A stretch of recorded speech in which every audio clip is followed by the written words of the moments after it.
आज मैं एक पुरानी से बस में बैठा था जो ना जाने कब से चल रही थी। सीट थोड़ी सी सख्त थी, खिड़की के शीशे पर हल्की सी धूल जमी थी और बाहर का शहर जैसे कंटिन्यूअसली बदल रहा था बिना रुके। मैं सिर्फ देख रहा था, जैसे मैं सफर का हिस्सा नहीं, सिर्फ एक विटनेस हूँ।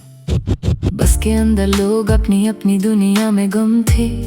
किसी के हाथ में मोबाइल था, किसी की आंखों में थकन। कोई सो रहा था, कोई सोच रहा था, कोई चुप था, और हर साइलेंस के पीछे एक इनकम्प्लीट कहानी थी।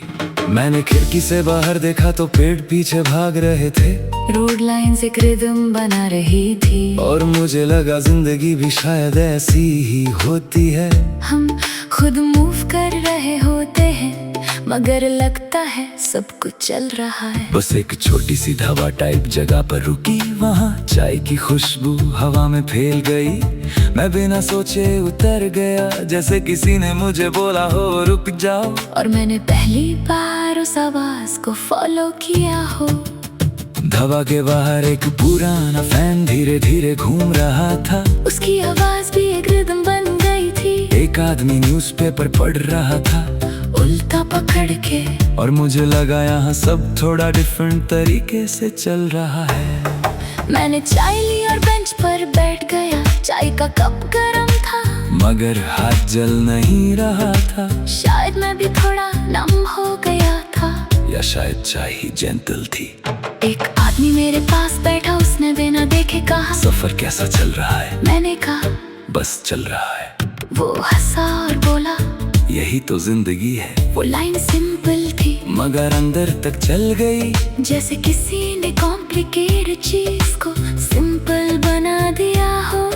और मैं पहली बार अपने सफर को जस्टिफाई नहीं कर रहा था, बस उसमें हो रहा था। मैंने आसमान देखा, हल्का सा ग्रे था, बादल ऐसे लग रहे थे जैसे कुछ सोच रहे हो। और हवा में एक लाइट सी कंफ्यूजन थी, जो स्ट्रेंजली पीसफुल लग रही थी। बस वापस आई तो मैं दोबारा बैठ गया, मगर अब खिड़की से देखना थोड़ा अलग लग रहा था, जैसे मैं सिर्फ सीनरी नहीं देख रहा था, मैं अपनी ही रिफ्लेक्शन देख रहा था हर चीज में।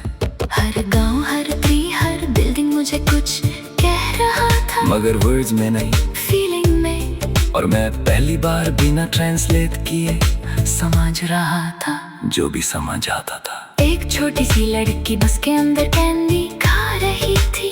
उसने मुझे देखा और बिना रीजन स्माइल किया। वो स्माइल बिल्कुल फ्री थी, नो कंडीशन, नो लॉजिक। और मैं उस स्माइल को समझने की कोशिश भी नहीं की। शायद हम बड़े होके स्माइल्स को भी एनालाइज करते हैं, और वो इनसेंस धीरे धीरे फेड हो जाती है, मगर उस मोमेंट में मुझे लगा वो अभी भी जिंदा है। बस हम उसे इग्नोर करते हैं। बस एक ब्रिज से गुजरी, नीचे पानी चल रहा था, फ्लो बिल्कुल नेचुरल था, कोई रेजिस्टेंस नहीं। मुझे लगा ये सब कुछ एक लेसन जैसा है, मगर बिना टीचर के।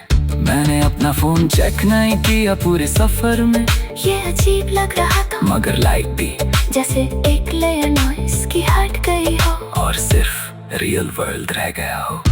शाम होने लगी थी और लाइट गोल्डन हो रही थी। बस के अंदर शैडोज लंबी हो गई थी, हर चेहरा थोड़ा और सॉफ्ट लग रहा था, जैसे दिन का वेट कम हो रहा हो। मैंने विंडो से अपनी आँखों को रेस्ट दिया, और सिर्फ सुनने लगा इंजन की आवाज, वो मोनोटोनस साउंड मुझे ललबाई जैसा लग रहा था, जो बिना बोले कुछ रिलैक्स कर रहा था। बस जब आखिरी स्टॉप पर रुकी तो मैं उतर गया। सड़क खाली थी, मगर अंदर कुछ फुल था, जैसे सफर ने मुझे कुछ दिया और बिना कुछ मांगे। और मैं उसको समझने की कोशिश नहीं कर रहा था। मैं धीरे धीरे चलने लगा शहर के अंदर, हर लाइट एक नया फ्रैगमेंट थी किसी कहानी का, और मैं उन फ्रैगमेंट्स को जोड़ने की कोशिश नहीं कर रहा था, बस उनमें चल रहा था। एक लम्हे के लिए मैं रुक गया और आसमान देखा। चंद थोड़ा अधूरा था मगर परफेक्ट लग रहा था, और मुझे लगा परफेक्शन जरूरी नहीं होता,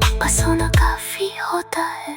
घर पहुंचा तो रात थोड़ी गहरी हो चुकी थी। मैं सीधा बेड पर लेट गया बिना किसी सोच के, और पहली बार मुझे मुझे साइलेंस हैवी नहीं लगा, वो कंफर्टेबल लग रहा था। और उस रात मुझे समझ आया जिंदगी कोई फिक्स्ड रूट नहीं होती, ये एक मूविंग जर्नी है जो कभी एक्सप्लेन नहीं होती, सिर्फ जी जाती है। और मैं शायद अब थोड़ा जी रहा था।